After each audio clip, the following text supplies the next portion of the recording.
Introduction. So I'm John Kepelucas, Director of Azure Gaming here at Microsoft. Been at Microsoft for about 10 years, but also have a background as a professional gamer when I was younger. So I used to travel around the world playing in large gaming tournaments for Major League Gaming, and currently still a shoutcaster and Twitch streamer in the gaming space, kind of like as a moonlighting hobby or a side hustle, but full time. Been at Microsoft for 10 years, a variety of roles across Xbox. I was a game developer working on the Coalition and Gears of War. I led the gaming and esports program for Microsoft Store worldwide before moving on to this role, helping to launch our Azure gaming vertical. So essentially, Dan will introduce himself here in a moment. We support Microsoft's largest partners and customers in using all things Microsoft tech, the Azure cloud, AI, things like Teams and Office 365, Power BI, Windows, you name it, to build games more efficiently, more productively. Today, we're going to chat about all things Azure and Azure OpenAI for game development. It's a really exciting time to see where the games industry is heading and how bleeding edge cloud is helping game developers ship better features, but then also strike a bit more of a work-life balance. Crunch is obviously a big problem in the game space, and we think a lot of this tech, especially some of this AI and Copilot tech, is going to help with that. So we'll give a end-to-end overview of all of the above. Dan, you want to do a quick intro? Yeah, hey everybody. I work with John very closely. I'm Dan Gartner of Microsoft. My role is I'm a app innovation director here. What that means is I focus on helping our customers build apps. So I work a lot with software developers. I've been with Microsoft for 16 years now. And the last, couple have been super focused on modernizing architectures into Azure, and then most recently, how do we infuse AI into our applications, into our games, into our services, and those sorts of things. So really looking forward to kind of cover some of the AI components here today and, talk about how we're seeing folks infuse AI into their apps, games, and services. Awesome. Thank you, Dan. And I think, as I detail the agenda here and before we jump in, if it's okay, for those that are comfortable sharing, if you can just post your name and your title in the chat, it would be really awesome to understand the audience here. How many folks are very technical? Are there any engineers, or are there more folks on the business side, marketing side? If people wouldn't mind doing a quick introduction, any attendee by posting in chat with, again, just your name and your title, that'd be greatly appreciated. We'll keep an eye on that. But jumping right in, as people maybe are doing that, this is what we're going to cover today over the next 30, 45 minutes. We'll start with just a high-level introduction to Microsoft and Azure for gaming, and then we'll share end-to-end vision for building and operating games in Azure. Fairly technical, but again, that's why I asked that question. If y'all don't mind doing an intro, so we know how technical to get. And then we'll cover really the top 4 most common use cases for Azure in the game space that you see there on screen. Really excited to jump into it. And thank you for those introductions coming in. See folks with data analytics and professional strategy background, SVP, Chief of Digital Technology. All right, awesome. We can get technical. Love to see it. All right, thanks. Thanks for the intros, everybody. It's super helpful. Thank you, Jason, Riley, Andrew, Jake, Bob, Dwayne, everyone in chat. Keep them coming, please, as well. All right, Dan, you can proceed to the next slide. All right, at the very highest level, I think we'd be remiss to not cover this. Our North Star here at Microsoft, our mission is to empower every person, every organization on the planet to achieve more, which became our mission when Satya took over about 10 years ago now as CEO. And from a games perspective, the same thing is true. We're trying to empower every game developer to achieve more. Again, to kind of solve the issue of crunch, maybe not have to work the 16, 18-hour days, and to do more, build better features in games. On the right side there is a really an important diagram. It kind of shows the end-to-end technology vision for Microsoft.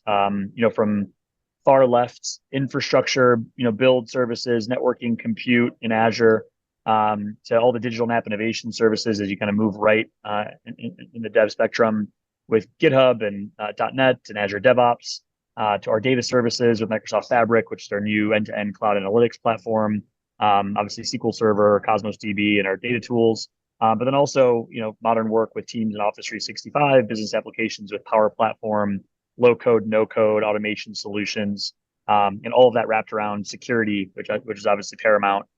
We've become the largest security vendor in the world as well. You really have this opportunity to really achieve an end-to-end vision with one cloud, one technology partner, simplify your environment. That's kind of our North Star vision, what we're trying to achieve. By all means, we're not saying we're the best, stop using other technologies, other solutions, and use Microsoft. Of course, we recognize that every customer has a heterogeneous environment and we need to operate within that environment. And that's, a big change that Satya initiated when he took over as CEO. But with that said, there is an opportunity to kind of achieve this end-to-end vision with an end-to-end stack with the Microsoft Cloud and our industry clouds. Move to the next slide. From a gaming perspective, again, this is kind of our vision. We're very lucky that we have Xbox in our entire gaming organization. Now we acquired Activision and have 40 plus studios, most of which are using Azure and pushing Azure to the limits, to say the least. Jason Zander, our EVP, always says, if you can make a cloud service work for gaming, you can make it work for any industry, just because the games industry and game development is truly so bleeding edge. So really all of our Azure services are battle tested by Xbox, but also an enterprise grade cloud with security and trust and safety being core and center. And of course, our Xbox cloud vision is play any game with anyone, anywhere. And now with our investments in xCloud and where we're heading, from an Xbox point of view, we're truly trying to enable that. It's been a lot of fun, watching the Xbox and gaming organization transform. I also want to be clear, Dan and I don't work on the Xbox side of the house, although we partner really, really closely with them. We work on the greater Microsoft side of the house, but this is kind of our gaming vision, tried and true.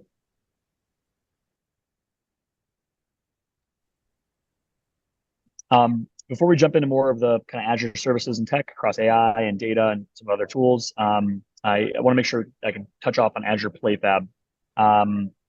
Quick show of hands in the chat. One, if you've heard of PlayFab. Two, if you have not. Actually, also just curious about that.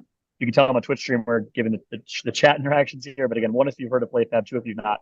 Okay, see some numbers coming in. Thank you. So PlayFab is a company we acquired about 5-6 years ago. It is essentially an end-to-end platform for gamification, game creation, multiplayer servers, leaderboards, you name it. And originally it was made for gaming, right? For game companies to not have to build all these features themselves into games. Again, things like leaderboards or economies, digital storefronts, multiplayer servers, voice chat, party chat, all these party features for social features. But it's actually been pretty exciting to see how ESPN and a variety of media companies have now adopted PlayFab to power all types of experiences as well. So this screen right here kind of gives an end-to-end of what PlayFab is. You could take a screenshot or take a look here. Again, gamification, game monetization, live ops and telemetry, some really, really powerful live ops data that you can pull, with Azure PlayFab. It's essentially a SaaS service or a managed service that, we offer out of our Xbox organization. So this is one that we always want to cover because it's a little more unknown to the traditional IT folks or tech folks. Some of the recent kind of feature releases and roadmap, I won't spend too much time here, but our V2 economy. And then the most exciting thing is integration of PlayFab into other Microsoft services like Microsoft Fabric, our data and analytics solution, with Power BI kind of being the hero product as part of that. We can move on here. All right, now jumping into kind of more the Microsoft tech or Azure side of the house. So this right here is probably the most important, slide I guess we'd share. This is our Azure gaming vision, which what I alluded to earlier really is end-to-end game development in Azure in the cloud. From the far left, you're standing up a brand new game or app or service or title. You can run your game developer workstations or your cloud PCs using Windows 365 or Azure Virtual Desktop. You're preloaded with all the tools like Unreal Engine or whatever game tools you need. You can run your source code management, whether it's through GitHub or Azure DevOps or Perforce, which is common in the media, entertainment, and gaming industry in Azure. Artifacts, your storage in Azure. Cloud dev kits and device farms. If you're a game developer and you need access to those, is a work in progress, something that's certainly being discussed. And then your build farms, all in one cloud. And obviously that creates economies of scale and a lot of pricing benefits and performance benefits, not having to constantly push those builds up to the cloud and bring them back down on-prem. And then you could layer in Azure AI, which Dan's going to talk about a little bit later. Azure OpenAI Service with our investment in OpenAI, our gaming AI tools, Azure Machine Learning, cognitive services, speech to text, text to speech, neural voices, to build great features and be more efficient in your dev cycle.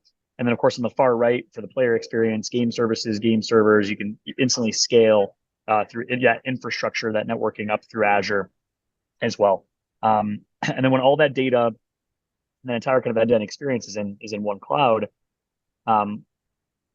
hooking that through Microsoft Fabric and Power BI Copilot, which we're going to show later on today, with all that data being in one place, whether it's your build telemetry data, your game data, your player telemetry data, performance, weapons, tuning, balancing, all that data is then funneled through one place, and it's pretty powerful when you apply AI. What you can do to parse through that data, generate rich insights, to quickly iterate and address community feedback, which we'll show Microsoft Fabric and Power BI a little bit later. So this is kind of our end-to-end vision, start to finish.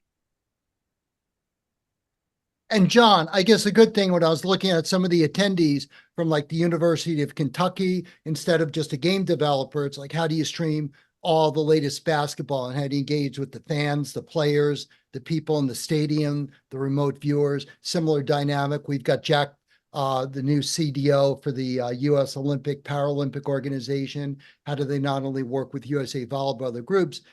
That's the key takeaway. When we don't have, there's also Brian with EA, who's this directly applicable to, but it's also applicable in some broader roles beyond just the electronic arts of the world. Yeah, that's right. I think same, this is certainly from an Azure gaming and game development lens, given we were asked. Scott Bounds actually is joining us from a media point of view with our partnership with NBA and our media background. Scott, do you want to speak to that? Sure. I will say, this has definitely grown up in the gaming area, but we actually talked to a lot of companies on how they could tie this into their direct-to-consumer video, right? And even some advertising firms. So once again, this is just tracking all types of data. So whether that is inside of a game or different places, and then getting segmentation and being able to then target that for marketing campaigns or whatever you really want. So this technology is definitely from gaming, but we are seeing use of it specifically in direct to consumer with sports and even other media platforms. Thanks, Ron. Great point. Thanks, Scott, for coming off mute. Scott's going to be presenting a little bit later from a Microsoft Media and Entertainment lens. Awesome. So just to, again, summarize those 4 boxes you just saw in that last kind of end-to-end vision diagram are what we're going to talk about today. We're going to go deeper into some, less deep into others, just based on the audience here and time we have. But again, studio in the cloud, game hosting, game analytics, AI and gaming, obviously, is the kind of most talked about topic we'll be chatting about here in a moment. All right, I think actually I'll cover 1 or 2 more slides, and then I'll pass it over to Dan. Dan, I'll cover just the intro slides. This is, again, the AI and gaming kind of square or pillar, specifically within this cycle, just pointing back into what you see in the purple here. Keep moving forward. And then I'll quickly cover off on this slide. I'm sure you guys have heard the term Copilot used in so many different vernaculars and ways here at Microsoft. And at first, I'm going to be honest, I didn't understand the kind of the marketing strategy here, but now it actually makes a lot of sense. The kind of vision for Microsoft Copilot is not to be Microsoft Copilot. It's just to be Copilot, a ubiquitous Copilot experience that is your Copilot, your agent, eventually moving into more agency focus across any service, any solution that you're using, whether it's Microsoft 365 and Office, Word, Excel, Teams to summarize meetings for you automatically and track action items for you automatically, or Copilot in Dynamics 365 to track customer engagement through our CRM platform and solution, our marketing, CRM, or Copilot and Power Platform. And I can go through, list by list. We've worked really, really hard to launch a Copilot in every single Microsoft service and experience, and that's on the far left. You can adopt those kind of pre-built, pre-made experiences. But then we also have Copilot for customer service, Copilot for finance, basically targeting specific workflows and job functions. And that Copilot is designed and tailored to that job function. Those have either launched or are launching soon. In the center there, you'll see the ability to extend Copilots. So you can build your own Copilot with Copilot Studio, low code, no code, fairly easy to use, extensibility into over 1,200 third-party solutions like Workday or ServiceNow or Salesforce or whatever solutions that you're using that are third-party. So you can then create your own custom Copilots, build them yourself in a low-code type of way through this plugin infrastructure that's pretty powerful. But what we're going to talk about today mostly is going to be building custom Copilots, kind of pro dev, pro code. And Dan's going to be talking about that through Azure AI Studio, which just was announced as generally available. Our goal with Azure AI Studio is to be a agnostic platform for large language and small language models and AI development that gives you an end-to-end AI toolkit to build your own AI experiences, and no matter what the business case or business scenario is, with services like AI search, vector database, vector search, model as a service, and so on and so forth. So we'll talk about that more in just a moment. And then I'm going to actually steal the screen share if that's okay, Dan. Sure. and show a demo? Is that all right? Awesome.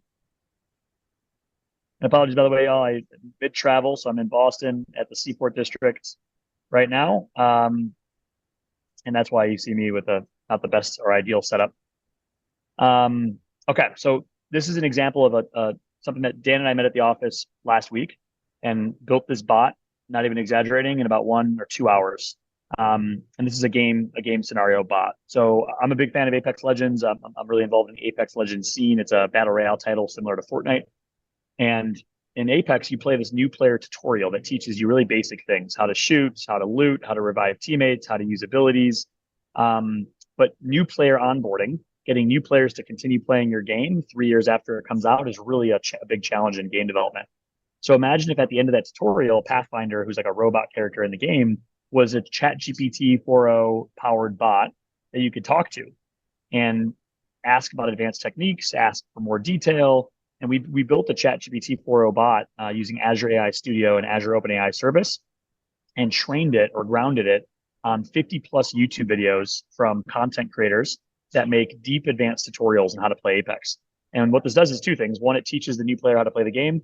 And two, it links back to the content creators and helps them, continue to grow in their career and brings more visibility to their content from a marketing and advertising perspective. That's a really important KPI for a game like Apex Legends.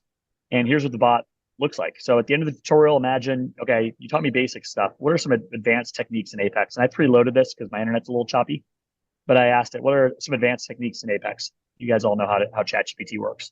It responded, sharing, hey, there's a variety of advanced movement techniques you can do: tap strafing, super gliding, wall jumping, armor swapping, which are super important to quickly refresh your armor, and grenade rolling. These are all things that I, as an advanced player, learned over 3.5 years of playing, but I could have surfaced that information in real time, which is super powerful. Then, wall jumping is one thing. Okay, how do I wall jump? This is what it is. What's the how? I ask, how do I wall jump? And it responds with a detailed step-by-step instruction on how to do it. And again, I always struggle with this tactic when I play in the game because I never did this step right here. I even learned, through this bot how to do this. And the cool thing is it actually references, these are YouTube videos. These are YouTube links at the bottom. So you can click these and pull up the YouTube video and again, link back directly to the content creator. So these are more advanced techniques. What if I'm brand new to the game? I'm just like, okay, there's 20 plus characters in this game. Which character should I use? And it answers the question perfectly, which it really depends what your play style is, what role you want to play for your team. If you like to be aggressive, play these characters. If you like to be support oriented, play these characters.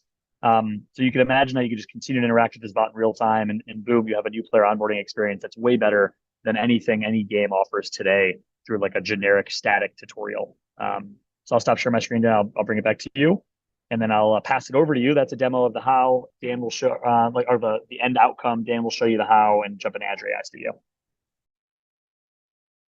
All right, thanks, John. So yeah, like John said, we were able to build a pretty compelling, we call it a custom copilot, off of custom content in really, like he said, a couple of hours. We found the data that we wanted to ground the model on. We infused that into something called Azure AI Search. We used a technique called retrieve, augment, and then generate to kind of customize the responses of our model. And boom, we clicked the button and we deployed a custom chatbot, right? It's really easy to hook these sorts of things up to voice. There's really powerful capabilities for like multimodal and all that sort of stuff as well. And so what I want to do is kind of talk you through the technology stack in Azure that's going to give these capabilities to you. Let's just make sure. Can we see my screen? Am I sharing? Yes, I am. All right, good. Yep, we got it. So Azure has a big breadth of different AI capabilities underneath the umbrella term Azure AI Services. I do want to kind of lead with the fact that we've got Azure OpenAI. What that means is you can deploy OpenAI directly into your Azure tenant, and you can take advantage of the latest models. That's your tenant. It's trained on your data. It's secured with your Azure controls. It's secured by your identity, your networking, all that sort of stuff. You can train the models on your data as well. You can infuse your own data, and that's going to be totally secure just for you, just in your tenant, your Azure subscription. But Also, I want to point out there's way more models out there, right? The GPT models are fantastic. GPT-4o is really good. It's really fast. It's half the cost of GPT-4. I typically recommend folks to start with that, but you might not necessarily need that. Maybe you could take advantage of a small language model, right? And so you can deploy things like Phi-3 as a service. There's other vendors that are going to be available in Azure that you can deploy these models as a service. There's Mistral models, Stability AI, all the Hugging Face models. NVIDIA has their own models. Microsoft Research has a bunch of models. So the point is, you can bring the model that's purpose fit for your use case. It's going to be deployed in your own tenant. We've got responsible AI basically baked into this. With the click of a button, you can prevent prompt injection and all that sort of stuff to ensure that you're mitigating harmful use and those types of things. It's in your Azure enrollment, in your Azure tenant. If you have an Azure discount, all that stuff's going to apply. Your Microsoft support will apply to you there. So I just want to highlight those points. Anything that you deploy within Azure AI Services is going to be in your tenant and fully managed by you. And you've got a huge amount of different options from a model perspective. And Dan, one quick note as well. I don't think we have any slides on this, but those that maybe missed the announcement of Microsoft Build a few weeks ago, really where we're headed with this is Windows is evolving to be really an open platform for AI. We're working with OEMs to ship NPUs, neural processing units, alongside GPUs and of course your CPU in computers to take the load of all the processing and run a small language model that you can custom train on that local PC, which just reduces costs and allows you to kind of do more as a developer as well. So thinking of any AI apps or experiences that you can build for your website or your application, now you're going to have the chance to do that directly in Windows with Windows Copilot Runtime, Copilot plus PCs, and the NPUs that will be shipping in Windows PCs. And let me just chime in just two other things, because there's one issue, which what happens if you don't have real-time high-speed access to the cloud? That's where these AI-enabled laptops are so critically important. Another important technology you want to be aware of is sometimes you can do batch processing of your AI models. And we've looked at organizations who are concerned about the cost of real-time processing. If you need instantaneous results, I forget if this came out of Build or another scenario, you've got that option just for everyone to keep in mind. Just one final thought as we hear a lot of these programs. All of you out there have the flexibility. You can do all this on your own. You could download open source or set up ChatGPT, Anthropic accounts, whatever. We at AngelBeat always recommend, we've got the two dominant cloud providers, AWS and Microsoft, on this call, always for many of the reasons that John K. and Dan mentioned. You really want to run all of your Gen AI models within a trusted cloud platform, because there's too many dangers. You're not going to be able to have the advantage of all the built-in guardrails around security, compliance, cost controls that Microsoft and later on AWS offers. Good points. Thank you, Ron. Yep. And then Dan, I know Michael Wissick is on, and we're running a little short on time, so heads up. All right, I'm gonna zip through this, but there's some cool demos that I want to see, that I want to show. A couple of quick points. Some of the most common use cases we see in the gaming industry. AI for user-generated content, AI empowering artists to help them create worlds and assets. You've seen DALL-E models, you've seen the demos of generating content, video, that sort of stuff. We see that as enabling artists and those sorts of things. We also see social media analysis, super powerful. You want to detect sentiment detection of a game release. That can apply to media overall as well. We also see NPC powering your non-player characters for dialogue and that sort of stuff. You can imbue personality into characters via these large language models and small language models. So kind of delving into a couple things. Other things that we've seen: image generation, digital asset management, text-to-speech, speech-to-text, translation, AI copilots to assist new players. That's what John demoed. We're seeing that pop up a lot as well, right? You can infuse all of your game lore into a custom copilot and have it answer questions for your users. All right, so let's just talk really quick about the tech stack here. If you want to build an application or infuse AI into your game services, your backend services, what does it take? We call this the Copilot stack.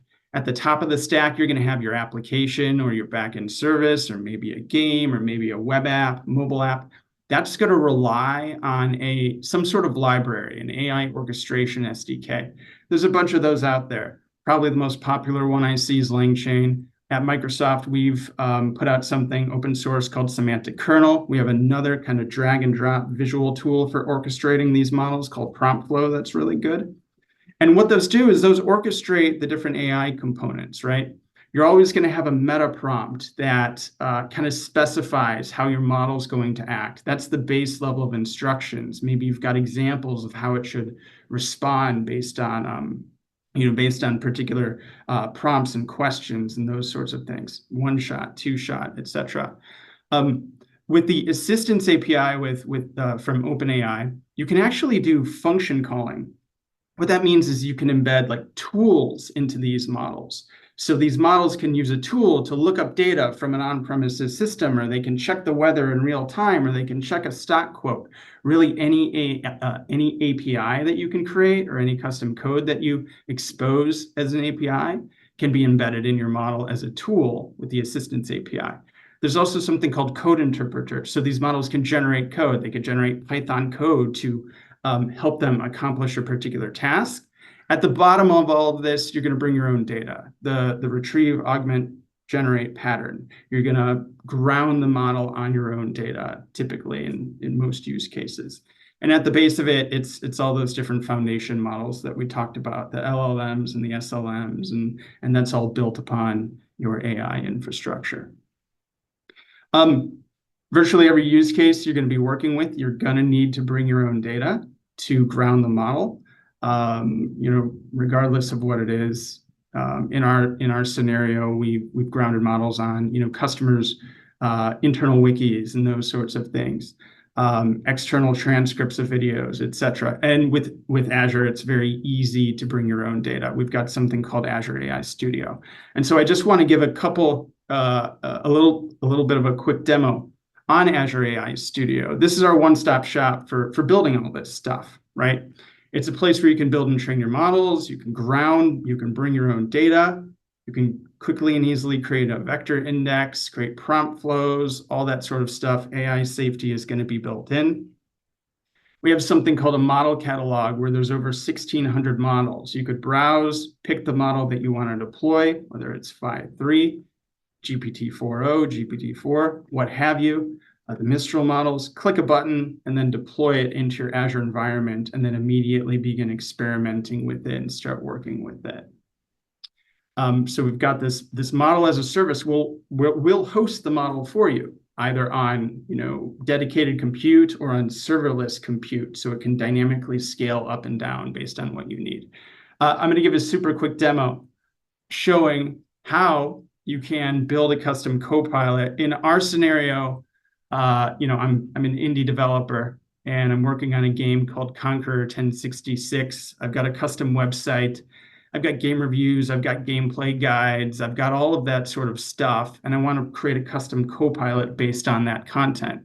So what we're doing here is I'm in the Azure portal and I've deployed an Azure OpenAI instance here. I've got all the bells and whistles. I can see the monitoring. I can view my keys and the endpoints.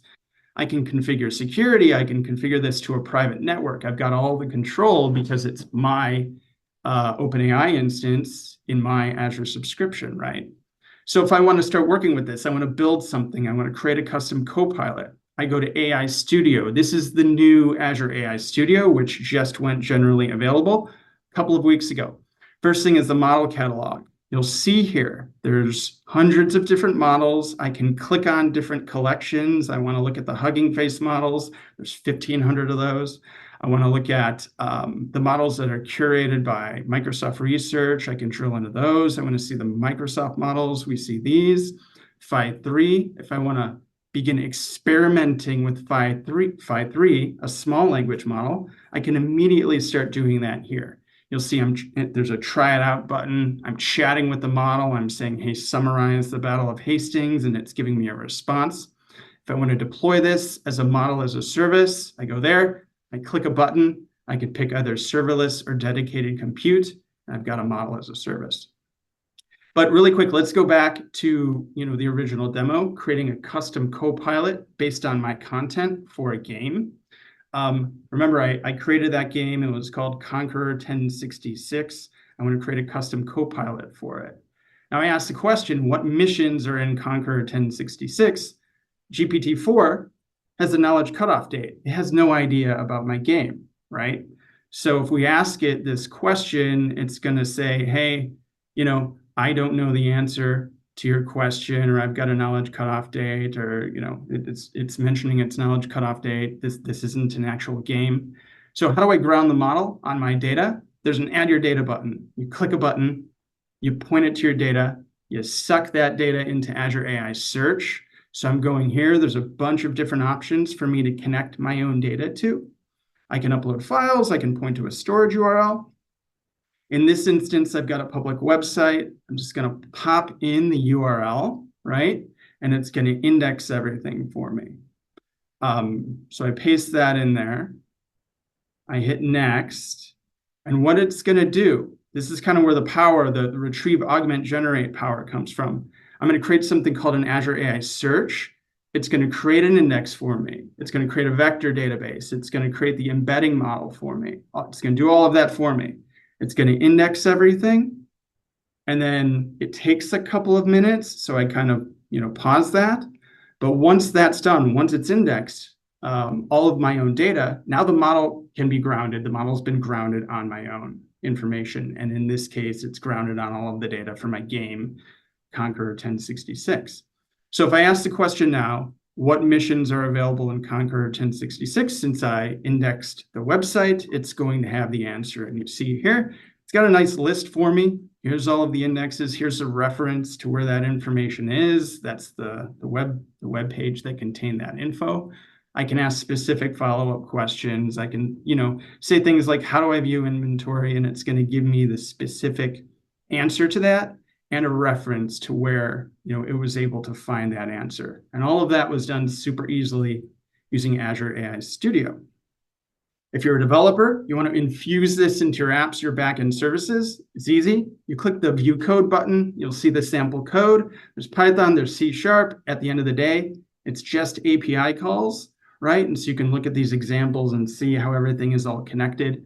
And you can bring your own data to your large language models and then infuse that into your applications. If you want to deploy a web app from here, that again is another button.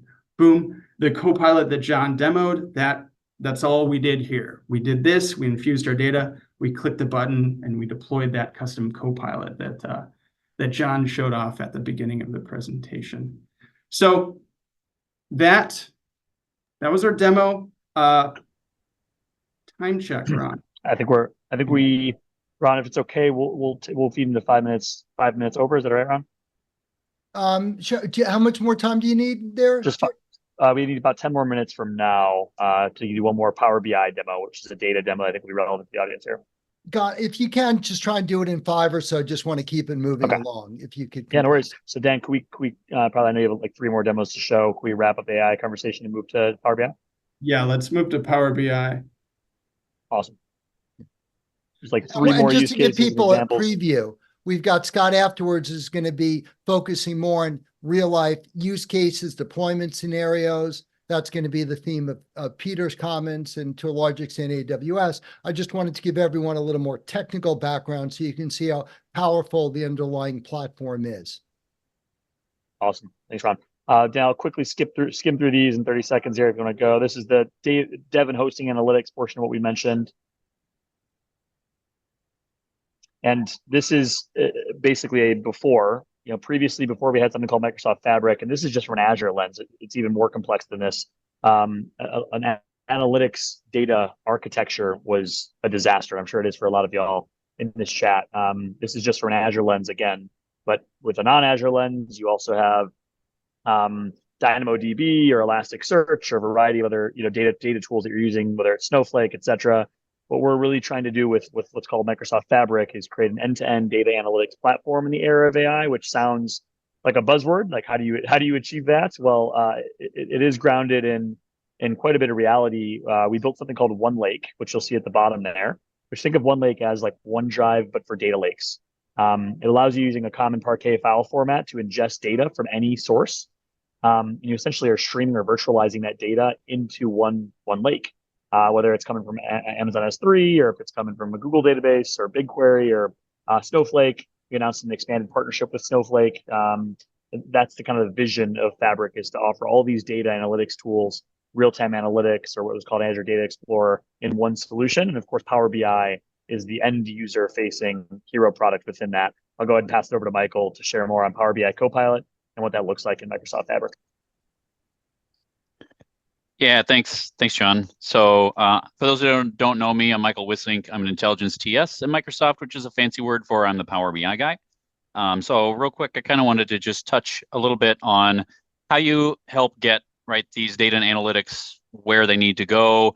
Right, Power BI really is bridging that. It's that bridge between data and decisions. So how can I make my decisions a little bit more succinctly, a little bit more with more confidence?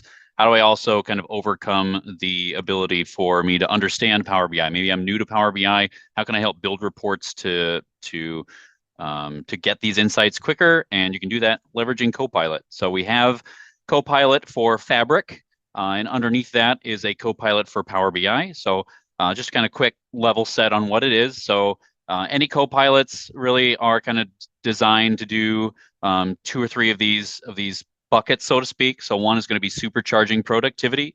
So leveraging Copilot for Power BI to help me take a 10-minute task down to 5. Maybe I'm a pre-existing Power BI expert. I already know how to build reports, but I want to be able to get my rough draft out there faster than the 10 to 15 minutes it takes me. Copilot can help you get down to a minute to at least get a rough draft started. I'll demo here that in a minute.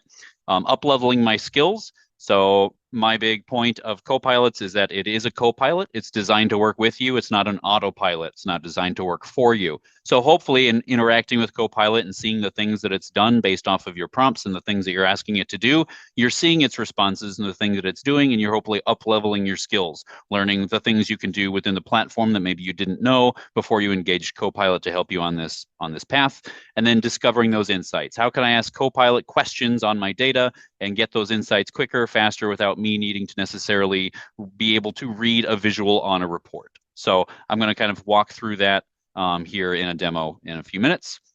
Actually, in probably 1 minute. So I'm not a big slides guy. This is just kind of help to level set. Copilot for Power BI can help you in multitudes of ways, depending on kind of which hat you wear within the organization. I kind of break this down into 3 different people. So one being a content creator. So this is a person who's going to be generating new reports, right? They have a business question that needs to get answered. They know their data, but they're going to build a visualization that can build something on a canvas that is that storytelling device to help provide those insights. So I'm going to be creating content for others to consume. So they can use Copilot to create new reports from scratch. You can iterate through and create multiple report pages, and then being able to share and find insights through dynamic text summaries. I'll show you that in a minute. The second persona is going to be content consumers. So these are people that are going to be opening up my reports. They're going to be looking at the visuals and the insights it's providing and probably have maybe some additional questions. So there's going to be a Copilot experience for them to ask questions. And the last one, which I won't demo today, but it's for data modelers. So those engineers who are putting the data together, creating the relationships, the insights, all within the One Lake and Fabric ecosystem, if that's where they choose to do it. They're able to leverage different levers of Copilot for Power BI, creating synonyms to help end users better answer their questions, being able to add descriptions of measures within the model so there's better clarity for the end users on what a metric is showing, and then being able to write DAX. So if for those who don't know, DAX is Dynamic Analysis Expression. It's exclusive-ish to Power BI. It's essentially like Excel functions on steroids. It can be kind of a hurdle to learn those. Copilot can actually lean in and help with the writing of that. So with that said, I'm just going to jump over for a demo. So first thing you want to do is find a model that's pre-existing, and Copilot's going to be able to create a report on top of this. So I have this NHL analysis model that I've built. I also have a report, but I want to build a new report. So I'm going to be able to click on here, go to create report. This is all in the Power BI service. I can also do it in Power BI desktop. But when I do that, it opens me up a blank canvas. I can see what filters are on here, visualizations and the data. Let's say I don't even want to look at any of these. I just want Copilot to start helping me interact with my model. Right from the beginning, I'm going to open this up and it's going to say, hey, here's some things you can do. You can create a new report. I can suggest you content to create, or I can answer a data question. Before I even do that, I'm going to come down here and say, hey, what's in my data? You first tell me what's in this data set so I can understand what are the types of questions and reports I can build on here. So this automatically describes, hey, this is comprehensive information about various sports teams and players, personal details, performance statistics, related news. It can be utilized to create sport analytic platforms to track favorite teams, players, compare performance across seasons, stay updated, particularly beneficial for sports enthusiasts, such as myself, commentators, analysts, for making informed decisions or predictions. Awesome. This helps me understand the types of questions. If I had a question then on a report that I wanted to build, I could quickly type in here and either one, get a question, or two, get a report built for me. But before I do that, I just actually want Copilot for Power BI to tell me some suggestions on what are the types of reports based off of this information that you think that I should build on here. And it gives me 4 different ones here. It says, hey, you know what? You can do a team performance analysis report, and it gives me a description of what the report is, and then 2 options. I can click create, where it'll create the report for me, or edit, where I can then tweak and modify this if I want to. Player performance overview, team news updates, and a player profile and stats. So these are the types of reports. It's just simply suggesting. If I don't like these, I can hit this retry button and it can pump out new ones. For time purposes, I'm just going to go ahead and say, yep, I do want a team performance analysis. So I want to be able to look at data across performance of different teams across the league based off of wins, losses, and other key metrics. Full disclosure, there's not a ton of data in this. I just really is just looking at the team level statistics, wins, losses, points, goals, things like that. So it'll go ahead and follow a fairly basic format. Again, this is all about supercharging that productivity, where it's going to get me started. It's going to put a title across the top, probably provide 1 or 2 drop downs for filtering the page. There's a KPI scorecard across the top that you could provides anywhere from 2 to 4 metrics, and then usually puts out anywhere from 2 to 8 different visuals down here on the canvas. So it should come back here within the next few seconds. There you go. So here's a starting point for me to do analysis on understanding, hey, here's my wins by team, my losses by teams, all sorted out for me. I can then kind of pick and choose and do some drop downs. Maybe there's some other reports that I want to do. I can click create on this. Within less than a minute each, it will churn through these and start popping out report pages for me. Once it's here and in this state, I can start tweaking things. All right, I can see, okay, this is a flat line. This one's not overly useful. I can come in here. I can change from season by sum of losses. Maybe there's a different metric I would like to bring in here. Maybe I want to look at game started. So I can come in here once the rough draft is in place. Jump me over to the second page. I can start tweaking and modifying this to, again, answer my business questions and my needs. Here's my detailed player profiles one. So here, I'll minimize these so they're a little easier to see. So I have my list of players over here. Full disclosure, it actually only has Red Wings players in it at the moment. But I can then kind of click on these, right? And these are all interactive Power BI reports. I can see where they're ranking, that kind of stuff here within my report. Once these are done, and I've modified these, I can do file save and just save this and start sharing it. So my new NHL report. And then this is reusable, shareable. I made this within a matter of minutes. It provides insights into what's sitting in my semantic model. I didn't need to write DAX. I didn't need to understand the visuals and capabilities of Power BI. Copilot was able to do all of this for me.